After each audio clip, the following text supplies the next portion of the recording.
being addicted to your smartphone is the most unproductive thing you can do. Like it is a single factor in your life. Probably your phone is perhaps the biggest factor in making you less productive, in accomplishing less, in spending less time in prayer, in the word, all of these different things. A few years back, I remember looking around at my life and just thinking, am I getting worse? Am I getting worse over time? And I was thinking in terms of my sanctification and just like my personal growth in general. Because I looked back and I was like, 10 years ago, I read more books. I was in the Word more consistently. I prayed more and for longer. I did more things that were useful and beneficial to my health, to my mind, to my spirit. And then all of a sudden, I wasn't doing those things as much anymore. And so it was a little alarming. It's like, why am I going in reverse? It feels like. And on top of that, I remember thinking, I am more distracted than I ever have been before. I am more frazzled. I'm more mentally split than ever. And you could attribute to a lot of things. Is it because I'm getting older? Yeah, I'm getting older. Is it because I have more responsibilities, more distractions, with having a family and, job responsibilities? Sure, all those things are true. All those things are true, 100%. But I really do think that the biggest culprit for my decrease in productivity and even sanctification, and I'm not trying to pin this on this. I'm going to say that it's my phone. The biggest culprit is my phone. And I'm not trying to blame my phone, but I'm trying to say that this has been the instrument of my distraction. This has been the instrument that has made me sort of go in reverse in a lot of areas that I do want to be growing in. And when I talk to other people about this, they have the same experience. They're like, I hate my phone. It's like a love-hate relationship. Like, this thing is awesome, but at the same time, massive distraction. I really do think that one of the big questions of our era is trying to figure out how to tame our phones and have a more beneficial relationship with them so that they aren't a constant source of distraction. Phone addiction is an increasing problem. And people are talking about this, not just within the church. Here's just a few consequences that I looked up as I was looking at the research on it. Consequence of phone addiction: compromised attention span. Yeah, for sure. Increased anxiety, reduced productivity, disrupted sleep patterns, lack of interpersonal connection, decreased creativity. You're only consuming, not creating. Difficulty in completing tasks.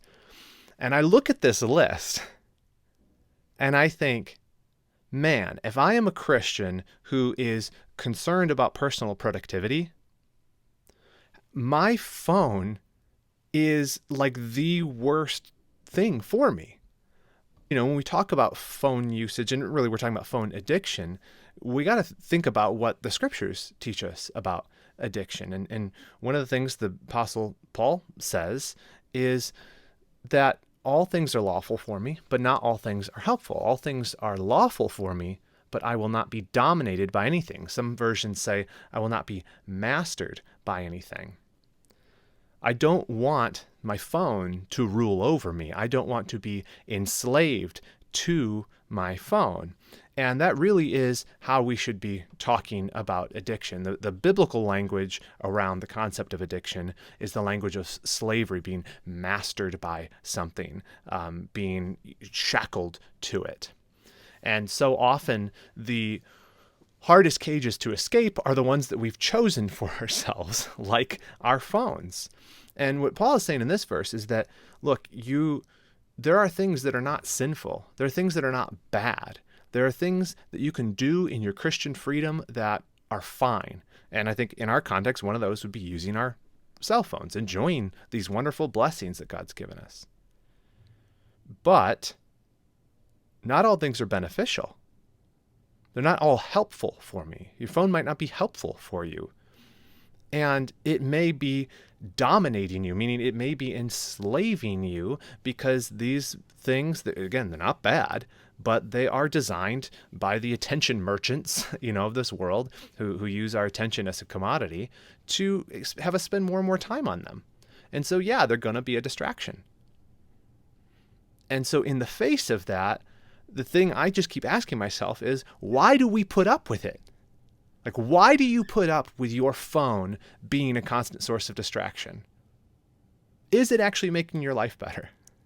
And these are big questions. We're going to go deeper into this.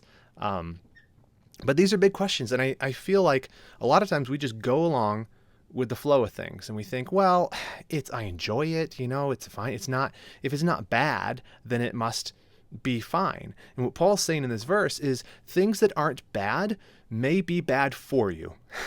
Things that are not sinful may become the occasion for you sinning because you allow them to take control of you or some aspect of your life, or you allow them, in the case of our phones, to often be the occasion of us being poor stewards of the life of the time God has given us. There's a great quote from Corrie ten Boom. If you don't know who she is, she was famous because she hid a lot of Jews during Nazi Germany. She hid them from the Nazis. And she has this great quote: "If the devil cannot make us bad, he will make us busy." Her point there is that it's not necessarily that you're going to fall into some huge grave sin. It's equally as bad from a stewardship perspective, from a life stewardship perspective. It's equally as bad if you simply are too busy to do the thing that the Lord has called you to. And that would really be a shame, wouldn't it? If we became so busy on our phones, or even if it's not our phones, even for other things, that we didn't do the stuff that God has specifically called us to.